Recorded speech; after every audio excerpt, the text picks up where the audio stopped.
It's the Blitz. Welcome on to ESPN San Antonio. We're glad you're with us. He's Jason Minnix. I'm Rob Thompson. You want to watch us live?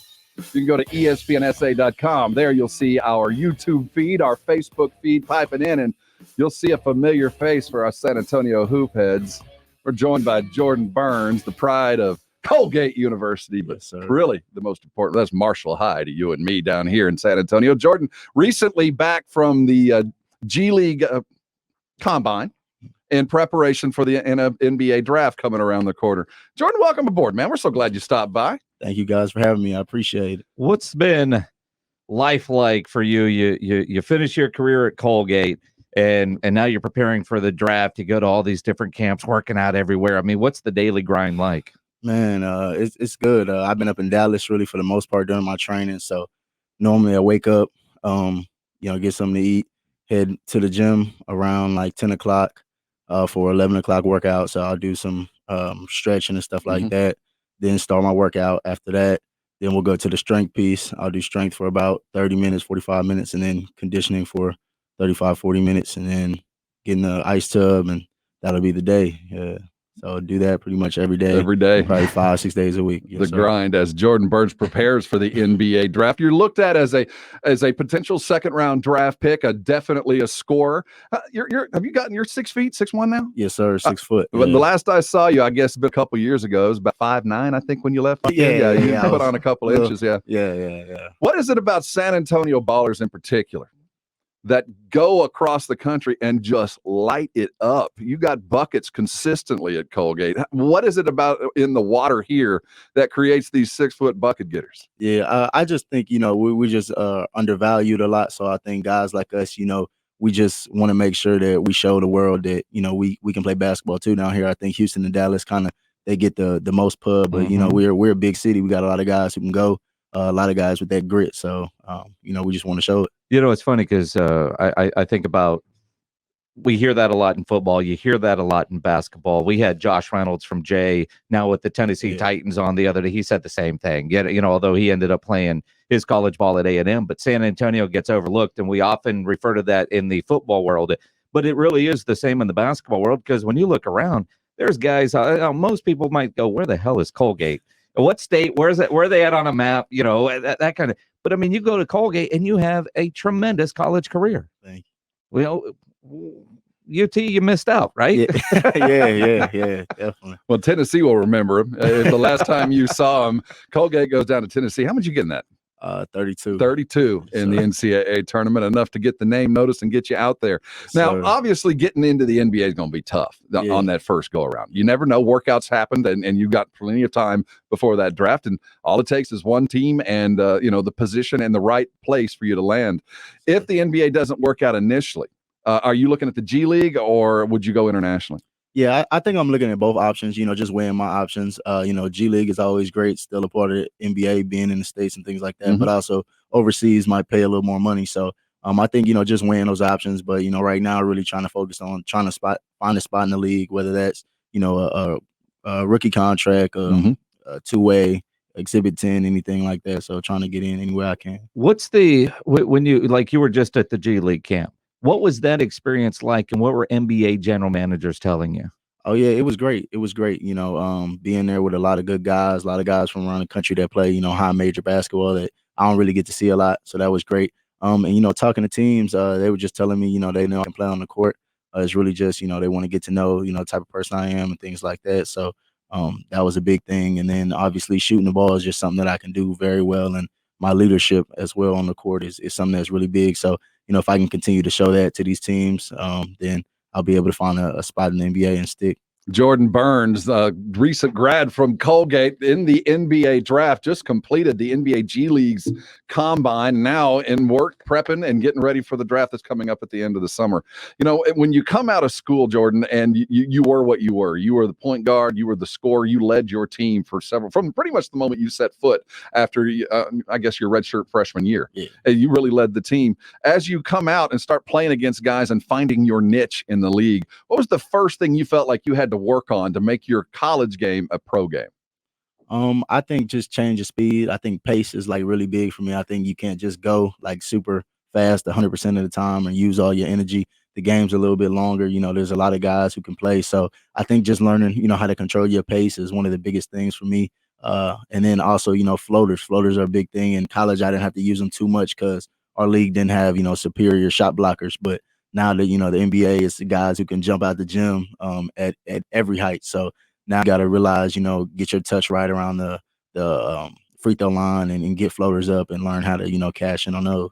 And Jordan, and when I ask you this, understand where I'm coming from. When you go to a camp like that, you know you dominated over at Marshall and ISD. You go to Colgate and you quickly realize you're best guy on the court. You go to one of these camps and you go, all these guys are really good. And I know that can be humbling. Yeah. At what point during that camp did you say, I still belong?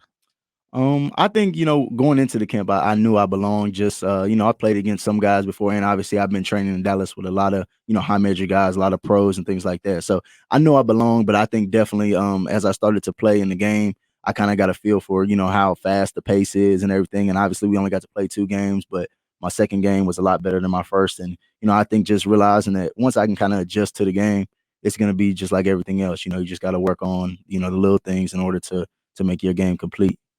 Jordan Burns scored 1,666 points at Colgate, the 5th leading scorer in that school's history, the likes of a Donald Foyle, former NBA type. And, of course, can't not talk about Colgate without Cousy. Is there like a statue? Do they have just like Cousy Converse high tops all over the place?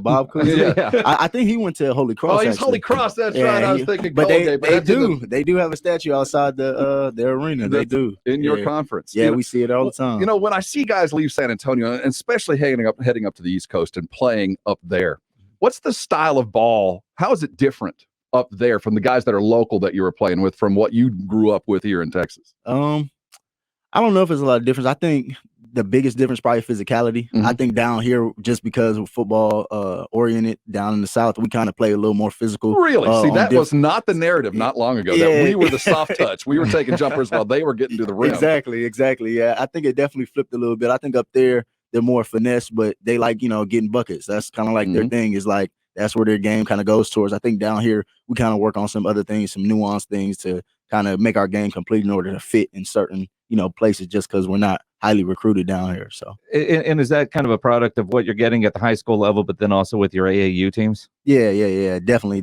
I think high school, you know, you're really trying to build, trying to win games and trying to, you know, understand the people around you, because you don't really get to choose who you play with. It's just about kind of the school that you go to. But once you get in AAU, you get to kind of pick and choose your teammates. You know what guys are on different teams. You could talk to different people and trying to create a team. So I think that's the biggest difference. But you get to kind of the best of both worlds here in San Antonio, trying to learn how to play with a team and then also learn how to, you know, do your own thing as well. A lot of people compare you to another great San Antonio guard that ended up at Central Michigan in Marcus Keene. A guy 6 feet tall that still gets buckets. Yeah. How much have you worked with him, and what kind of guidance has he given you? Oh, a bunch. Every year, you know, I come back and I play with Marcus King. You know, that's a guy who I look up to. You know, he's been hooping in the city since I was a young kid. So, dude, he's 3 years older than you. Yeah, he is. But he's old. It's crazy. I've been watching him forever now, and you know, being able to just get on the court with him and, you know, learn and see his confidence in his game and how much he works in the gym and everything like that. It really gives me confidence, you know, to continue to do what I do. Obviously, you know, he hasn't really got his NBA stint, but he's made a lot of money, you know, playing this game. And do you think about what Marcus has done? And we talked to Marcus.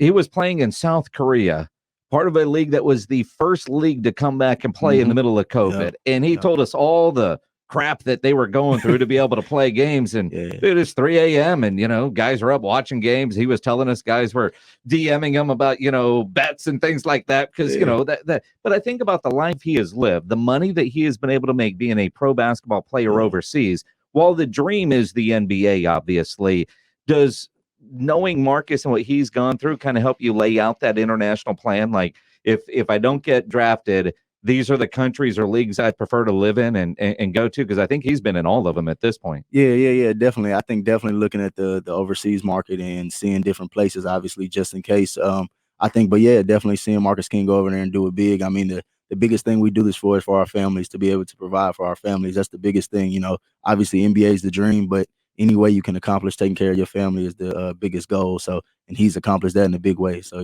definitely look up to him. It's the ABCs, a bigger check is what we're after. As Jordan Burns joins us. Yes, and I think you brought up something that's valid, that a lot of people think professional basketball and think maybe just the G League or the NBA, where the fact of the matter is you can have a 20-year professional basketball career, play around the world, make lots of money, and see the world because of the ball that you've been bouncing since you were 8. Now, obviously, at the end, we all have to hang up our shoes and put the ball up. What are your long-term plans here? Do you see yourself staying in the game, or do you have other intentions after you finally have to take the jersey off? Yeah, definitely. I definitely want to try to keep myself in the game. I think I love the game of basketball a lot. So I think in some way of just, even being around the NBA, being a player development guy, working with kids in whatever city, I end up in, and being able to help the youth, I think is a big thing for me. So once I'm able to put the ball down, helping the next generation, find out what they love, even if it's not basketball, I think that's a big thing. But coaching, maybe. But a ways off. You want to play for a long. You don't want a real job, right? Yeah. No. And we can maintain that when you're done. Maybe behind a mic, man. There's some talent there. You'll never have to work a day in your life. That would be nice. That would be nice. When you think about the next several weeks, going back up to Dallas and training, you've hired an agent. Who's your agent? Roger Montgomery. And you're working with him, following the guidance that he's giving you. What's draft or leading up to the draft? When's the draft? On the 29th? Yeah. What are the next several weeks going to be like for you? Yeah. So I'm with MSG, Montgomery Sports Group, with Roger Montgomery. And I think he's done a great job of, creating a great space for me to be able to train in different places, wherever I choose, kind of in Dallas with Tim Martin, it's been great. So I think, obviously now we're heading to the team workout time. So obviously trying to get team workouts and things like that, trying to figure out where we're going to be going, to train, and probably back to Dallas most likely. So you haven't done the team stuff, like when you fly into a city. Yeah, I haven't the team workouts quite yet. What do you expect that to be like? Man, I don't know if I have really any expectations. I kind of just like to go with an open mind and just, I know the basketball, if the rim's 10 feet and there's a basketball, I know what to do. So it's just, I think about the extra things, just coming in, flying in, having somebody drive you your place and where you stand, and, getting all the little gear and things like that. It's so cool because, being in this situation is just amazing. I'm blessed. You're blessed because you bring a skill set that it's very difficult for a guy like you who can get buckets but is also a point guard. And when you go to a combine like this, obviously you've done this 100 times. When you've done a showcase and you've worked out for coaches since you were, a freshman in high school, guys eyeballing you, and you have to balance being a leader of a team or a group that's on the court with showing what you can do. Yeah. And going to a combine like this, I mean, what's your attitude when you were at the combine just last week? Was it to go prove that, look, I'm known for shooting, I go get buckets, or was it I got to show my assist game, I got to show my float game, I've got to show all of this to the detriment of maybe taking some shots? Or did you just go there thinking, if it's open, I'm taking the shot, if the pass is there, I'm throwing the pass? Yeah, I think for me, it definitely was a little thought process, thinking, trying to show a little bit of everything, just because, like you said, being a guy my size, I have to show a lot. You can't just be one thing, because I'm not 6'6" with a 40-inch vertical. So it changes, what I have to show. Neither. Yeah, it changes kind of what you have to show. So I think, I was trying to show everybody a little bit of what I could do in every single way. So definitely, I think sometimes may have passed up the pass, may have passed up the shot, things like that, just thinking extra, but definitely try to go in and show everybody that I can do a multitude of things. And do you feel like there's more of a prove it because you're not 6'6"? Yeah, definitely that. And, the fact that I went to Colgate, obviously being a mid-major guy, trying to prove everybody wrong that I deserve to be, on this stage, regardless of where I went to school. I think that's the biggest thing. So. Players can play, and that's the bottom line. You bring up Colgate, and up there, COVID. What's the last year and a half been like for you, man? Yeah, it's been crazy. At Colgate, due to COVID, we didn't have any preseason or any non-conference schedule, so we actually didn't start till January. Played 14 or 15 games total before we got to the NCAA tournament. So we played 13, and then we had the tournament, and then end up going to Indianapolis to play Arkansas. But yeah, we had tests 3 times a week: Monday, Wednesday, Friday. I obviously couldn't get in the gym whenever you wanted to. We had to stay in hotels sometimes away from the actual campus to quarantine and things like that. So it was a lot. It was a lot going on, looking around the country, seeing your friends still be able to kind of maneuver as, regular and us, we were waiting to play for so long and everything. But, it was worth it, having a season that we were able to have and, breaking some records, things like that. It was great, And you hear records. What did he say? He was 5th on Colgate's all-time scoring list. If you played a regular season this year, would you be number 1? Yes, sir. Yeah, yes, sir. He's not that far off. It would if he'd had all the games. And you were blessed. Coach Langle ran an offense that was made for you. Yeah, amen. Yeah, my coaches, they definitely made our game plan around me and, my strengths and things. And obviously I had to as well dish off and, make other people's strengths, show as well. So I credit Coach Langle. He's the reason I'm in this spot right now. He's given me kind of my basketball mind as it is today, and it's helped me a lot. Matt Langle, head coach up there at Colgate, runs a run and gun offense that as soon as he saw Keene decided, or saw Jordan, that this is what we're doing, and they did it. And by the way, by the time the tourney began,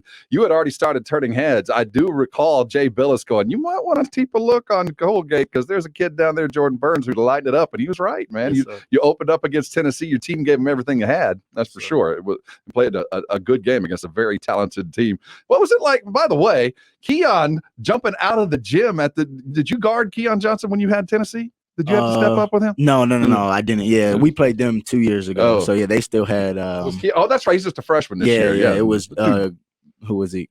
Admiral Schofield, Grant Williams, Jordan Pons on that wrong? Pons was on the team, but he wasn't like the star quite yet. Yeah. But yeah, they had some really good guys over there. I'll tell you what, Jordan, you put together a very impressive college career, no question about it. High school, you were part of, it wasn't the greatest generation of San Antonio basketball players, but it was in the top 3 for about 4 years there. We put out, and we still are putting them out, but your group back 14, 15, 16, 17 was as good as San Antonio basketball has ever been. And you were certainly a part of it. We're excited about your future, Jordan. We're going to see you playing, and you're going to play for a long time. A skill set, this is a make or miss league, as they like to say, and you got to be able to shoot, and that's one thing you can do. Thank you, sir. Thank you. Jordan Burns headed toward professional basketball, hopefully in an NBA city near you, maybe San Antonio. Hey, by the way, does your agent handle Rudy Gay as well? Yes. I thought so. Yeah. Well, congratulations, man. We're looking forward to great things. Thank you. Jordan Burns right here in studio, getting ready to be drafted. Yes, sir. Good to have you by. like Christmas. It's right around the corner. I am so excited to see young men from San Antonio success, and he is already a success.